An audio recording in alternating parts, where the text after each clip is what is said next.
Welcome to the Military OneSource Podcast. Military OneSource is an official program of the Defense Department with tools, information, and resources to help families navigate all aspects of military life.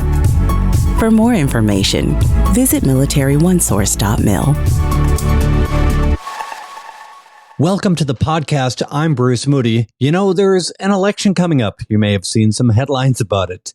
Well, we're doing a series of podcast episodes on the topic of how you can vote, specifically how service members and their families can vote. Oftentimes, this involves an absentee ballot. So we're going to spend some time. We're going to talk about that, how to get one, where to send it, when, all those questions. We're going to take care of you so that you can vote in the election with confidence. Now, for today's episode, we're going to focus on military spouses. And we have two guests to get us through this conversation. Our guests are Kehinde Oshikoyapamphille, and Kehinde is the manager of the Air Force and Space Force voting programs. And also joining us today is Khiet, and Khiet is lead researcher with an organization called the Secure Families Initiative. And I'd like to say welcome to the both of you. Good morning. Good evening for you. Yeah, you know what? Let me just say, I'm so glad to have both of you with us. Khiet is actually joining us from Korea. Am I correct? Correct, in South Korea. Yeah, so it's like 6 o'clock in the morning. Correct. And the other question I have for the both of you, did I pronounce your names correctly? You sure did, Bruce. Thank you so much. Yes, you did. You nailed it. Oh, good, good. You know what? It's important. Your names are sacred. They're truly ours, and we should respect each other's names and pronounce them correctly. So there we go. Let's just jump into the conversation. And, I want to begin by talking about the Federal Voting Assistance Program. For those who have not heard of this is actually something that belongs to the Department of Defense. But maybe, Kehinde, you can start us off and explain what this program is. Absolutely, I can. Thank you very much, Bruce. So the Federal Voting Assistance Program, which we refer to as FVAP, actually stems from UOCOVR, and that means the Uniformed and Overseas Citizens Absentee Voting Act. And that act actually protects the right to vote for every service member, their spouses, as well as their dependents, their family members in the United States, and those that reside outside of the United States as well. So it also actually requires each of the government department to distribute balloting materials, and those balloting materials actually used to develop a program of information and services as well as education for all employees and family members covered under UOCOVR. Right. To include service members and their families. Yeah. Which brings you into the picture. So how does this work? So you're with the Air Force and the Space Force, but your efforts fall under the Federal Voting Assistance Program? Right. So my role within the Air Force and the Space Force, and we typically call that the Department of Air Force, I manage the Voting Assistance Program, and I fall under the Federal Voting Assistance Program. And the Federal Voting Assistance Program is actually the umbrella that we fall under, and they have total oversight of all services. So Navy, Marine Corps, Air Force, and the Coast Guard, as well as the Department of State. Okay. Now, Khiet, as we said, you're with the Secure Families Initiative. What does this organization do? The Secure Families Initiative is a military advocacy organization. We have three main issues. One of the pillars we have is to expand the military vote and to defend democracy. Our second pillar is decisions over war and peace. So we gather and advocate around military voices to contribute our perspective when there are decisions being made about how the military is employed or deployed for specific issues. And our third pillar is to demilitarize domestic forces as well. Our goal is to have representation of diverse military voices and not just a singular perspective. Right. Now, Khiet, when we talk about military personnel, their families, and voting, what are some of the challenges that you see? Yes, thank you for that question. So One of the wonderful things about UOCAVA, the law that protects the military vote, especially when overseas, is that it also mandates the Department of Defense to provide voting assistance officers for every single military unit. The main issue for military dependents, just like many other issues for military dependents, is although resources might be available, such as FVAP, oftentimes the information doesn't quite trickle down all the way to every single military dependent. And so, although the resources are out there, there's still a lot of work that is required of military family members to understand that FVAP exists, that voting assistance officers exist, that we have resources out there that we can reach out to. And so because of that, we've been trying really hard to get the word out that Military OneSource is a resource to reach out to. FVAP, the website, is a resource to reach out to, alongside the fact that Secure Families Initiative also has a voting ambassador program. So we are trying to empower military-connected individuals to become a resource for one another. And so there are voting ambassadors that are sprinkled throughout the world, including in Europe, including in Australia, including in Asia, as well as throughout different locations in the United States as well. So we are another avenue that you can reach out to, and we will help with the voter registration process and to answer questions about what it is you have to do to vote as a military member or a military family member. And when it comes to voting, most of the time, I think something in the neighborhood of 3/4 of all military personnel and their family members are using an absentee ballot. Correct. So Kehinde, let's talk about how military spouses, how their families can learn about absentee ballot. I think what's really, really important here, I don't mean to jump ahead of you, but is that even though we're having a podcast and yes, we're from the Pentagon, a lot of these resources are on an installation. They're local to wherever you are. Can you jump in and talk about that, please? Absolutely. But the Department of Air Force, we actually have 2 IVAOs. So they're installation voting assistance officers that are located at our military and family readiness centers. And also we have unit voting assistance officers that are actually strategically placed within their unit. So they're also appointed voting assistance officers that are assigned to a unit or squadron on the installation. So we have those 2 combined avenues for spouses to reach out to, to get voting information. So another thing I wanted to foot stomp is when we talk predominantly about spouses, we welcome them at the center because we offer so many classes and workshops, events and activities, from how to acclimate as a newcomer to the country or the new state they're in, to events like HeartLink, Hearts Apart. HeartLink is where we educate spouses about everything about, well, not everything, but most pertinent things that the spouse should know, to employment assistance, financial readiness assistance, and so on. So we encourage spouses to attend the classes, to come into the center, and there they definitely will meet an IVAO that will offer voting services to them. Another avenue also could be that they receive emails directly from the IVAOs, the installation voting assistance officers that are at the military and family readiness centers. So they find avenues to maximize how information is disseminated on the installation through the spouses' sponsors or their spouses, their active duty spouses, who in turn take that information home. So again, to foot stomp, we also have what we call a Commander Key Spouse Support Liaison Program. And there, the key spouses get information directly from an appointed key spouse support liaison who highly likely has the spouse's email address and phone number also to be able to facilitate or provide information about voting. So essentially, IVAOs are located at military and family readiness centers across Air Force installations and joint bases as well. And they are voting assistance officers are postured. They're ready there to provide information and resources to our spouses. And of course, they can also access the Military and Family Readiness Center via Facebook.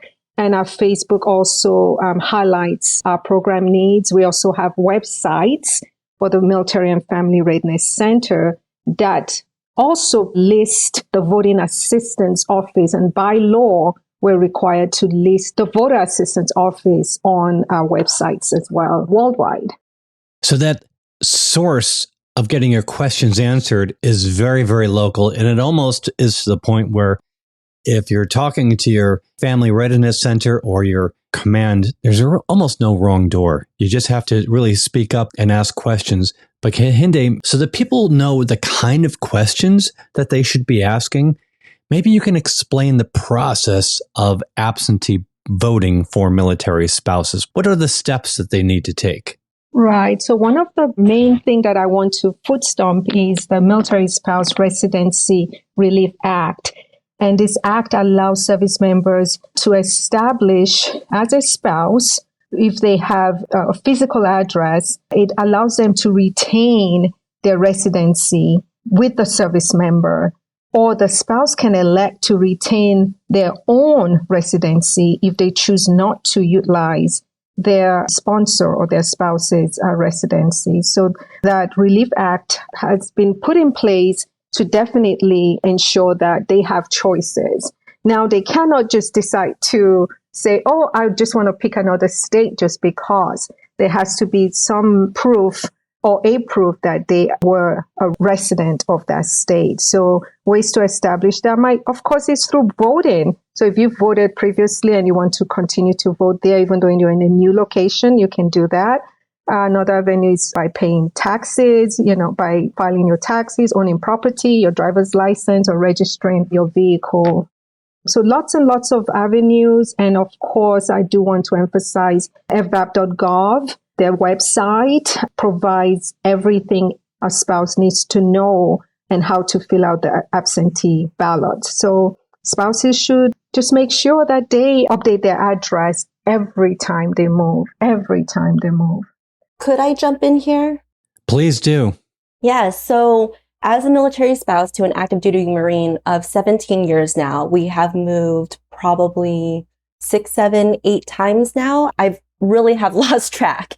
And so as a military spouse who cares a lot about exercising my right to vote, I have registered and re-registered to vote every single place that we've been located because I do not take my service members home of record.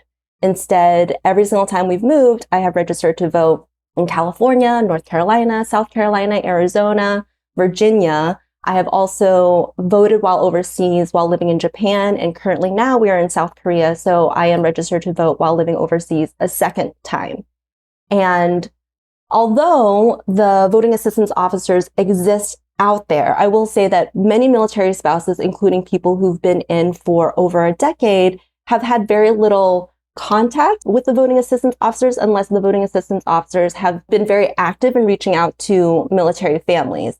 I think oftentimes there might be notices in various emails that might get lost, and there might be military spouses who try to seek out who their installation voting assistance officers are, but for lots of reasons, and as a military spouse, we've all experienced calling up medical or calling up other places and the phone number doesn't go through, or we have to figure out where that office is. And so what I will say, what's wonderful about FVAP is that you can do it from anywhere. You can do it on your phone. You can do it on your computer. You can Google search, how to register to vote as a military spouse. I am located here. I am registered in this particular state.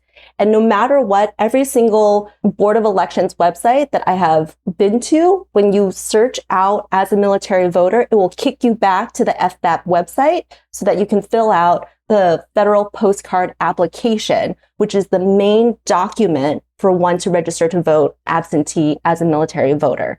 So just like what you said before, Bruce, there's no wrong door in order for you to vote as a military voter. You just have to reach out. You have to seek out the voting assistance officer. You can ask your service member who should have contact with the voting assistance officer. You can seek out the installation voting assistance officer. You can do your own Google searches for how to vote as a military voter. Every single state and county's Board of Elections will kick you back to the FVAP website. And there's also the voting ambassadors through SFI, and we are also here as a resource. We are here as enthusiastic individuals to ensure that you can vote if you want to vote as a legal voter.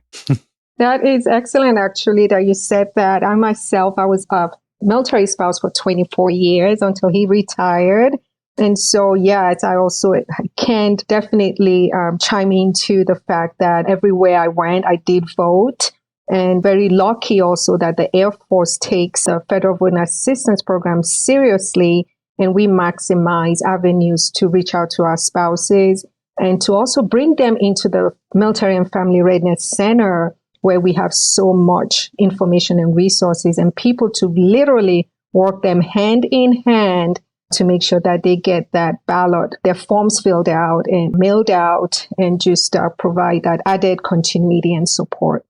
And I think that's such an important point, Kehinde, which is that I think a lot of voters might be intimidated about the process of how do you register and how do you vote. But there are people, literally people at these offices, right, who are so enthusiastic and will help you along every step of the way. So I don't think any military voter should feel embarrassed or nervous about getting your questions answered.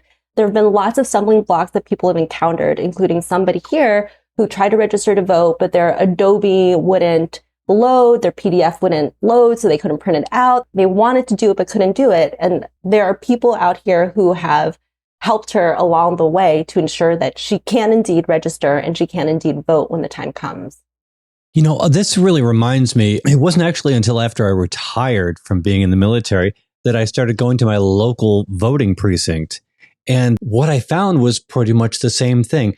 Whether you're voting at the local elementary school, which is just a couple of blocks from your home, or whether you're stationed overseas and you're dealing with a voting assistance officer, there is a level of enthusiasm. This is a job that people take seriously. They enjoy it. They enjoy the reaching out to people, the getting information out. They enjoy helping people exercise their right to vote. They love it. And if you want to make somebody's day, you go to them with questions. Absolutely. Absolutely. Yes. Yes. You know, we're going to put a bunch of phone numbers and links, especially to the Federal Voting Assistance Program. We're going to put them in the program notes. Maybe what we can just do is just wrap up with any final thoughts on this conversation. Kehinde, let's just begin with you. Absolutely. So my thought as a spouse and as a program manager as well for the voting program is as spouses, we get very, very excited when we have to move, right? It's like going on vacation. And we're also often worried about, okay, what schools are the kids going to go to? What school am I going to continue my education with?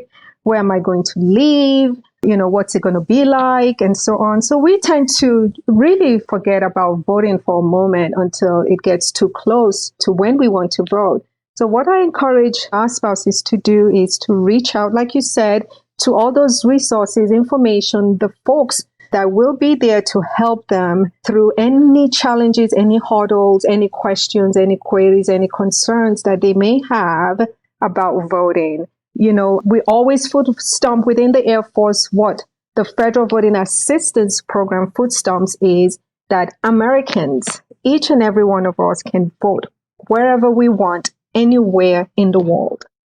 There we go. Kit, you get the last word.